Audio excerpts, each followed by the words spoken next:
Anytime I've talked to kids, yeah, I worked on Barney and everything. Oh yeah, oh wow. And so, it was a pleasure. The kids were wonderful. We had a good group of people. We took care of one another, so that's the biggest thing. Because of that, we became a really tight family. Just as a parent, it was a great show. My son loved Barney.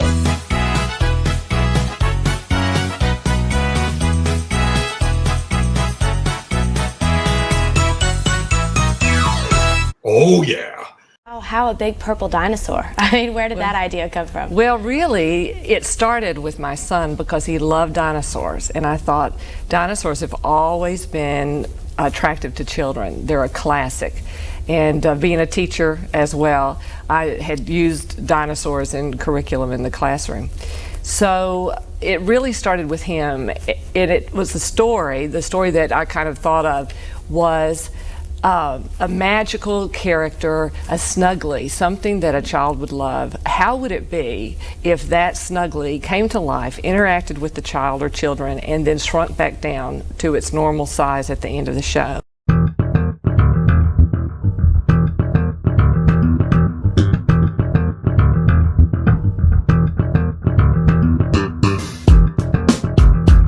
To be a part of the whole thing, the people that produced Barney were really cool people.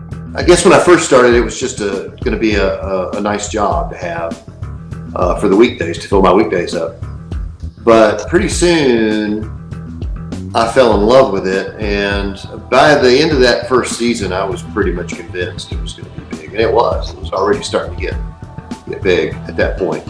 I really hadn't assistant directed and had never done anything in film before that. I think it was really lightning in a bottle because you never could have imagined. I mean, who wouldn't want to create the biggest thing in children's television since Sesame Street? Cheryl certainly thought this was going to take over the world, and Cheryl always had her sights really high. And we just thought, well, we'll see. When Cheryl came to me with the idea, I said, bingo! She made an excellent presentation. Worked very hard, made an excellent presentation. The next morning I received a phone call from the president of the DLM division. They turned down the idea.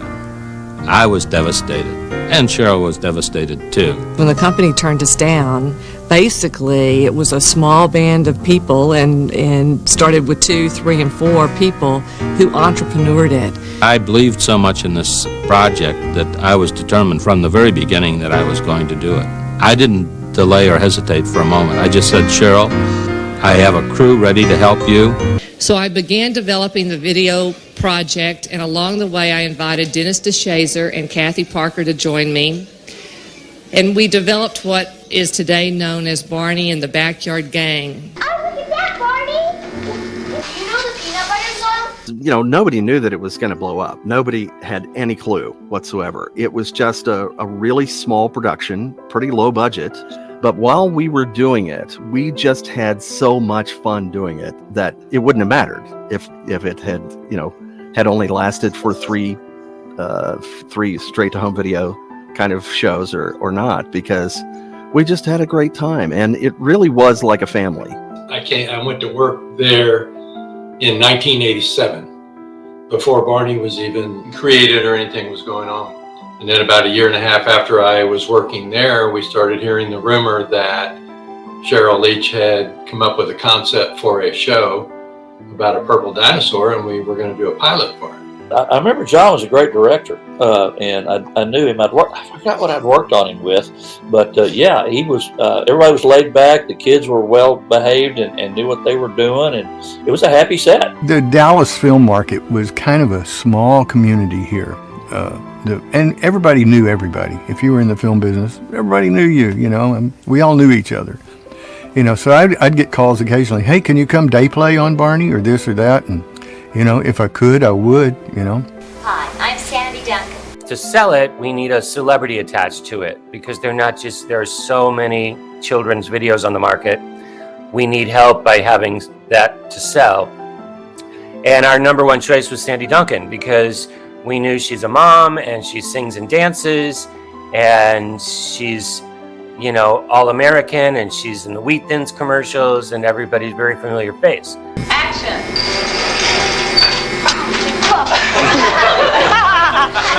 He loves kids all over the world, sees a lot of kids because he goes nationwide from place to place, from store to store, but hospitals are his favorite.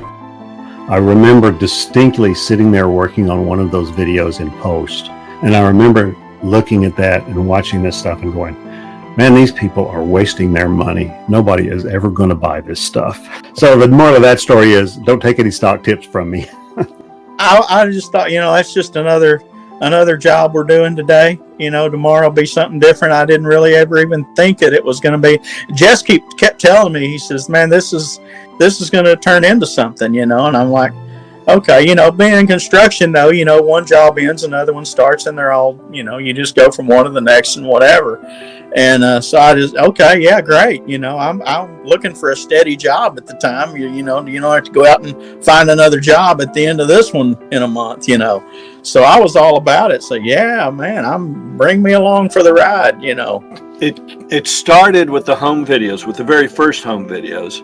I was very active in the Dallas recording community. So I knew David Booth, who was the senior audio guy at Color Dynamics. And so when it came up time for the Sandy Duncan videos, they called me to help with that. And what I did on the first 3 videos was I was the contractor. I helped hire all the musicians because they used live musicians. And Dick Leach had hired a music person, Stephen Bates, to write the music for those first things, and he wasn't local, so I called in all the A-list players, and then they needed kids to sing, and son of a gun, I got a few kids, So Larry Herron, my assistant music director, conducted the kids, and so I just kind of facilitated some things there. I didn't write anything. I met all the people in the production, but the idea was just get the stuff that they needed when they needed it and help them out.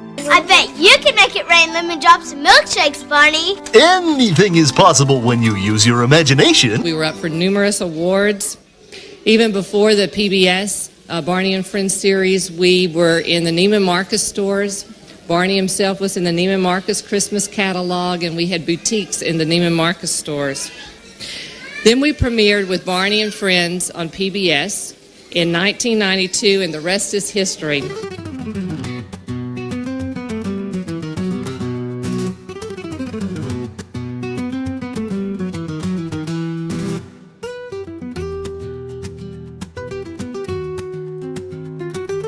Bob, can you write the music? And so I stepped into the music director's role. Hi, Mom. Well, I was surprised at some events that occurred. I mean, some of Barney's first personal appearances, like at a shopping mall or something, where thousands of kids show up, it was kind of like, oh my gosh, look what's happening. I was so busy in the midst of the production and stuff. We were excited about it. I took it with great interest that he had become that popular. We were very aware of who our audience was and what our responsibility was to them to produce good material for them, I was 5 when I started. I was always the youngest. We were like brothers and sisters, but we were all really close. You're gonna regret that. And I mean it. And our families were close, our parents were close. We worked with the Make-A-Wish Foundation and did events with the kids there, which was always, I have memories of that as well. And that was very impactful, even as a young kid. The thing with Barney, David Joyner had to go away. Bob West had to go away. David Joyner had to be the body of Barney. Bob West had to be the voice of Barney. So then Barney has a certain cadence, Barney has a certain tone, a certain love in his voice. So when Barney starts talking, he goes up, he comes back down, and so when he does a phrase, when someone asks a question, I could in my mind feel what Bob was gonna say. Oh, well, I was working nights, I think, because we were shooting the first series at the soundstage in Allen, but we only had the one audio room, so we had to do post and production out of that same room. And light's good. At that point, it was the home video mentality, shooting shorter videos. The set was built and stayed that way. And the kids were now under contract, so there were more regulations. It was they have an 8-hour day. Doesn't matter what you want to shoot, you got to do it in 8 hours in one day, and you've got 3 days to do it. So that's the way the videos were built. First 2 series at Color Dynamics, which was super tight, small, shoulder to shoulder, everybody jammed together production. Because of that, we became a really tight family. To go onto the set, where we had done several videos before that, and to see the improvements, not just through each video, but then the giant leap that we made to PBS and how much our budget expanded and how, we brought on more people and we were able to do more things and the look of it was improved and, every bit of quality increased for the entire production. And being able to do that and to see that, it was really, just really, for me, it made me very proud to be a part of this. Well, this is Rainbow Beer. Just wanted to prove I was really here and really did this for the glory. Not for the money, it was for the glory. Only on for like 4 weeks when suddenly the announcement comes that Barney was canceled on PBS. And we thought, oh, what does this mean? How could this happen? And letters and calls came flooding in across the country. They actually reversed the decision and decided to refund us for the next year. I think this shoot's gone in the toilet.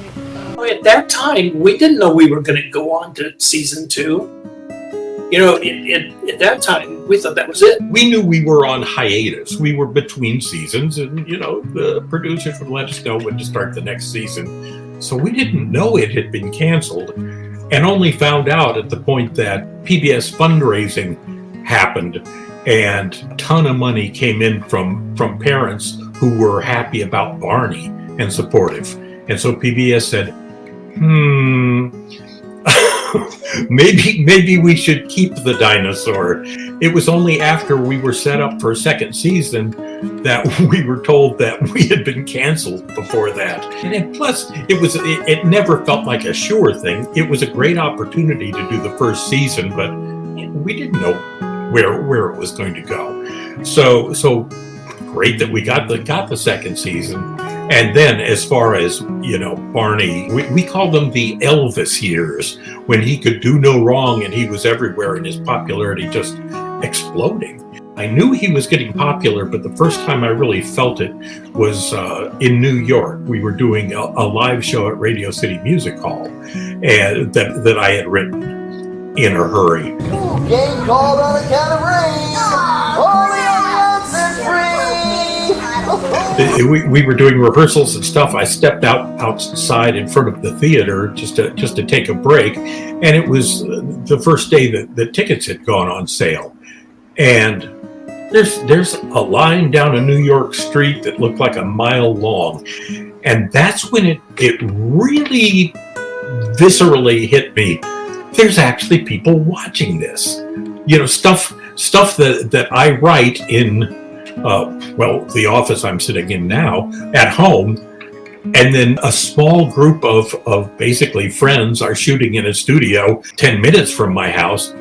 The whole world is actually seeing this. The little light came on for me. Oh, yeah. It's a good look for me, don't you think? Man's got to do what man's got to do. When we came together for this Barney show, there was so much of this local talent of camera people and everything else that we worked with that came together and really formed a really nice bond. I feel fortunate to have been able to work with a lot of these good guys.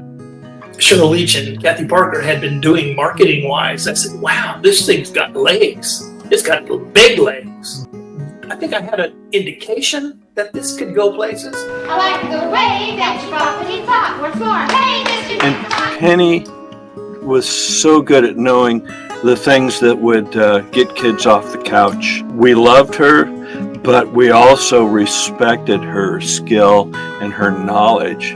She worked on Broadway for a little bit. She'd worked in New York, and the good thing about that was that when we went to Radio City, she already knew how to get dancers, what an audition looked like, And then once they were in the room and on the stage, how to communicate with them. This wasn't news to her. She was like bang, bang, bang. And at that point, we saw Penny with professionals, and it was a different Penny.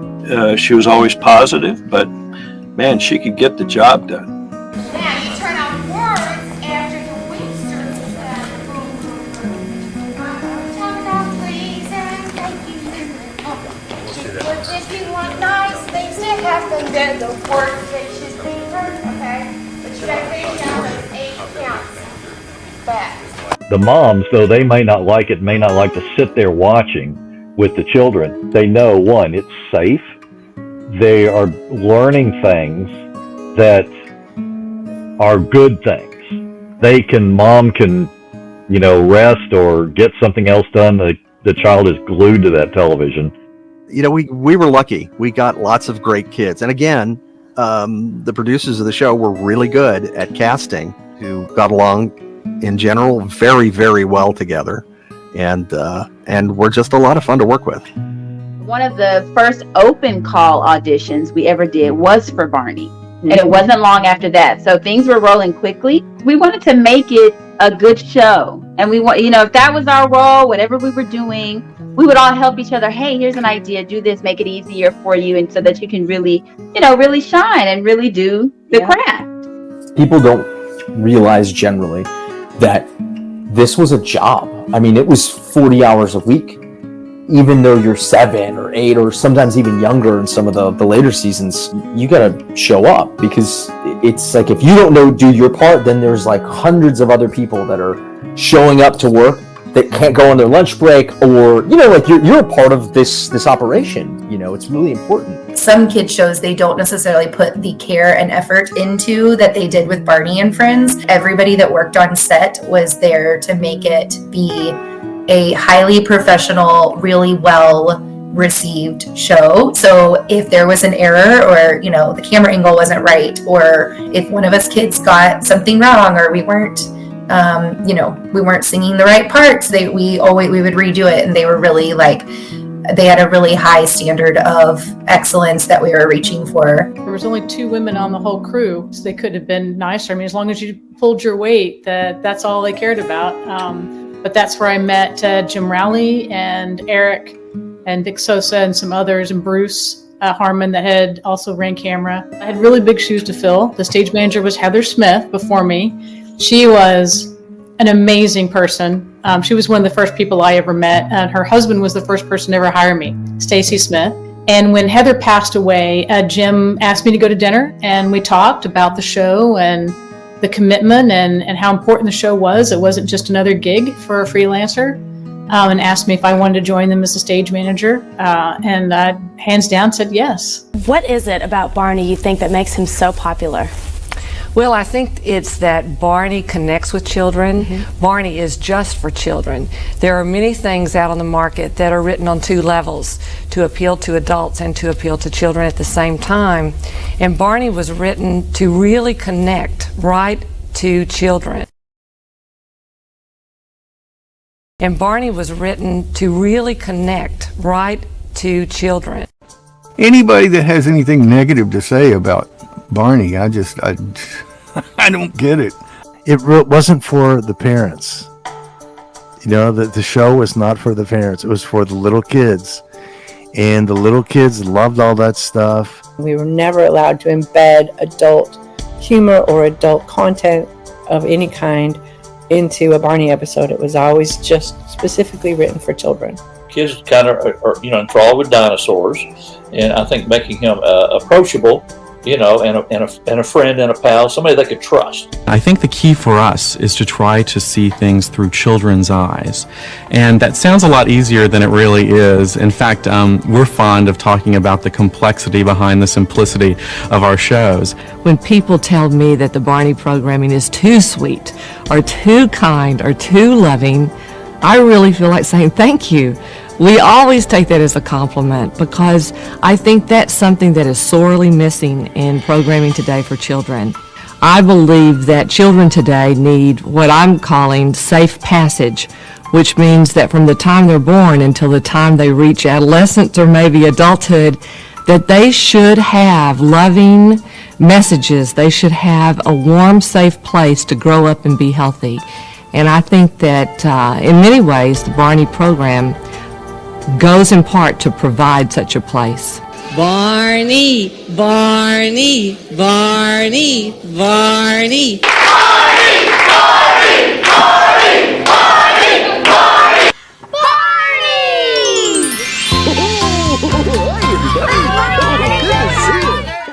Where do you see the future of Barney? Where's the show going to go? Well, I think Barney is a classic. He's going to be around for years and years and years, and we feel that Barney's positive message and the loving message that he has for children, the statements that he says about the world, the fact that Barney says anything is possible when you use your imagination, that these things will become part of this generation and the next generation.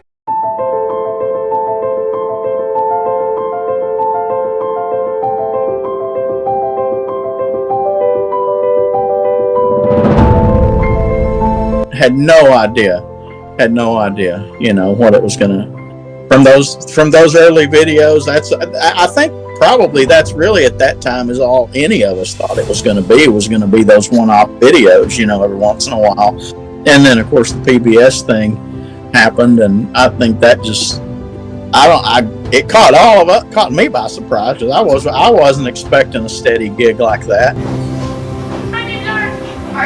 Oh, don't play with your fly. Come on now, this is a family show here. I've been in broadcast video for 52 years now, and I can definitely say my 15 years at Barney and Friends was the most fun, the most energetic, the most unique atmosphere I've ever been a part of. Everybody was just so nice, and I don't think it was just because we were kids. They were just really nice, genuine people. They loved their craft and what they did. And they just love coming to work. I mean, all of us, I think, just love coming to work. It's captivating. My kids love it.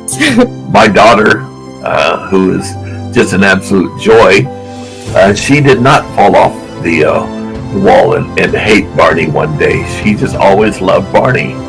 You know, I think it's going to come down as one of the, when people realize it's not for Barney, they realize what a good show it is. For a writer, it's a dream come true to see the words that you put on a page and describing things, actually see them come to life.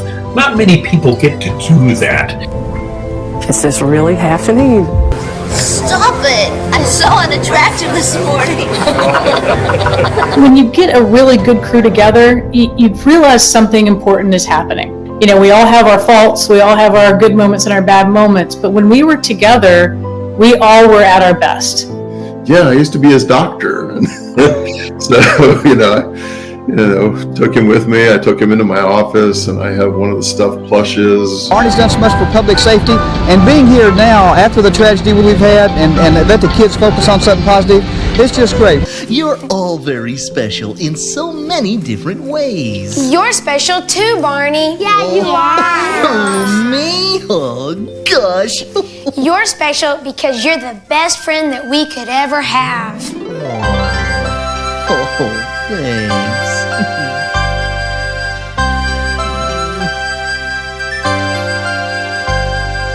I love you, you love me. We're a happy family with a great big hug and a kiss from me to you. Won't you say you love me too?